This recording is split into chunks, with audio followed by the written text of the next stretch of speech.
চলেন আজকে সত্য ঘটনা অবলম্বনে একটা গল্প বলি।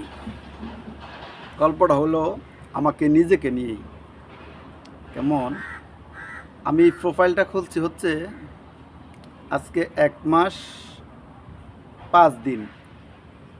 আমি যখন প্রোফাইলটা প্রথম ক্রিয়েট করি প্রোফাইলটা, তখন আমার মেসেঞ্জারে একজন লোক মেসেজ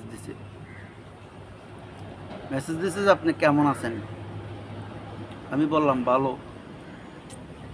তখন দ্রুত আমি তার প্রোফাইলটা চেক করলাম যে তার প্রোফাইলটা তো ঘুরে আসা উচিত। ঘুরে আসি, আইসা দেখলাম সে যে রিলেটিভ ভিডিওগুলা ছাড়ে, এগুলা হচ্ছে ওই কল সার্ভিসের ভিডিও। আশা করি তো বুঝছেন, যারা অনলাইনে কাজ করেন তারা এগুলা বুঝেন। তো আমি প্রোফাইল থেকে বাইরে আসছি, আইসা উনি বিভিন্ন রকম মেসেজ দেয়।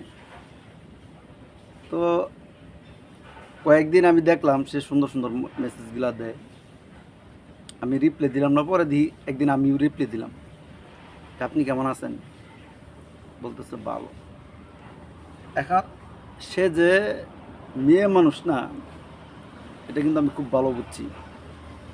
কারণ এই মেয়েদেরকে কলঙ্ক করা হয়, কিন্তু এই কাজগুলা ছেলেরা করে। হয়তো প্রোফাইলের নাম দেয়, মেয়ের নামে একটা পিকচার দেয় খুব সুন্দর, কিন্তু অরিজিনালি ছেলেরা এই কাজগুলা করে, ধান্দাবাজি করে টাকা নেয়। তো সে সুন্দর সুন্দর দেয়, মেসেজ দেয়, আমিও রিপ্লাই দিই। আবার আমি মাঝে মাঝে সময় পাইলেই একটা রিপ্লাই দিই। কিন্তু সে কিন্তু ঘুরে আমার পিছে টাকার জন্য, আর আমি